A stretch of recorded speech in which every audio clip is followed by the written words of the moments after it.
While the United States is developing quite a bit in terms of its economic power, you're also going to see something else change.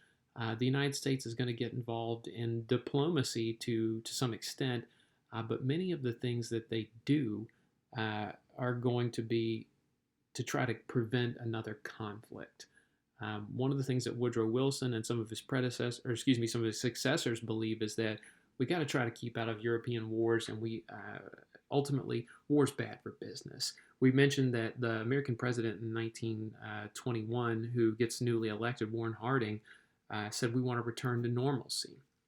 And one of the things that the United States gets involved in is they host what's called the Washington Naval Conference in 1921, where they invited the world's major powers to come and discuss leveling off the amount of resources that they put into battleships. At the time, battleships are the strongest warships that they had at the time. And what you see here is a trend from 1905, and you see up until that Washington Naval Treaty is finalized. But the trend is that every nation was building more in terms of tonnage of battleships. And the United States and other countries said, listen, if we keep spending money on more battleships, that means that's less money that we have to spend on our people. Not only that, but that militarism.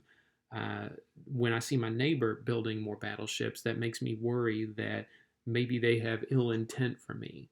And so what they do is they get the five major powers of the world in terms of resources, the countries who could actually afford to build the battleships. They get them together and they're going to come up with an agreement on how many they can build. And so you get Britain, France, Italy, Japan, and the United States who are going to come up with a ratio of the amount of battleships that they can have. And here's what they come up with. The ratio that they ascribe to is a 5-5-3-1-1 ratio, where the United States and Great Britain are fives, meaning for every 5 tons of battleships that the United States has, Great Britain would have parity or equality with them. The 3 was Japan, that they are a naval power of sorts too, maybe not on par with the United States and Great Britain, but they're up there. And the 1 are France and Italy. And so for every 5 tons of battleships that the United States and Great Britain have, Japan could have 3 tons, and ultimately 1 and 1 are going to be France and Italy. And if you go back and look at that chart again, you see that it will level off the long-term spending on battleships for these particular nations, although you will see Japan will start to deviate away from that for various reasons we'll talk about in the future. But that is designed to prevent overspending on military and to try to calm things down. Okay? Something else the United States is going to be involved in is what we call the Dawes Plan. Remember, Germany was having real problems repaying the war reparations to Great Britain and France. And so the United States says, listen, that occupation, when France goes in and occupies the Ruhr Valley in Germany, that creates the potential for conflict. And what we want to do is we want to create a financial solution to this particular problem. And remember that Germany would later on agree to that Locarno Pact, where they would eventually get the French out of the Ruhr Valley. But one of the things that had to happen before the Locarno Pact was this Dawes Plan. And here's the way it worked. It's pretty simple. The United States would provide low-interest loans to Germany, and Germany could use that money to repay Britain and France, and then Britain and France, who still owed war debt to the United States, would be able to pay them back. It would ease the tensions, and France would have more motivation to get out of the Ruhr Valley.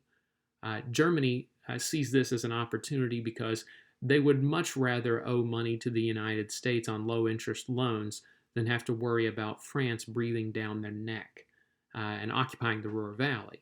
And so the Dawes Plan is established by an American diplomat and businessman, Charles Dawes. And so Dawes arranges for American banks to loan that money to Germany so that they could keep the peace. This is the concept behind the Dawes Plan. And this is something I believe Charles Dawes ends up winning international acclaim for. Now, something else the United States and France get involved with is the Kellogg-Briand Pact. and you got to excuse me, I need to edit the year on this. It's 1928. It's towards the end of the decade. The Kellogg-Briand Pact is going to be an arrangement between Aristide Briand of France and Frank Kellogg of the United States. They're both diplomats.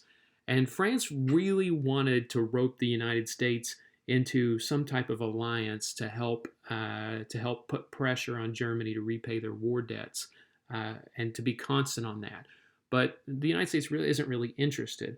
What the United States does agree to in this pact is something that other countries will eventually agree on. And so the France and the United States with the Kellogg-Briand Pact, they agree not to use war as a means of problem solving or as a means of achieving their goals. And so that's something that people can jump on board with. If you have to fight a defensive war, that's fine. But as a means of simply getting what you want, like land or money or resources, both France and the United States are going to renounce that type of war. And other nations, dozens of other nations, are going to join them. It doesn't really mean a whole lot in the grand scheme of things, but it's a nice gesture, and people in the 1920s think this is going to lead us to a more peaceful society. All right? Once again, it's the United States trying to get involved in worldwide diplomacy to some extent. They're getting involved in diplomacy because they don't want to get drawn into another conflict, another war. All right? Now, while the United States is engaged in economy and diplomacy, there's some internal issues that are going on in the United States, and we're going to get to that with our next video.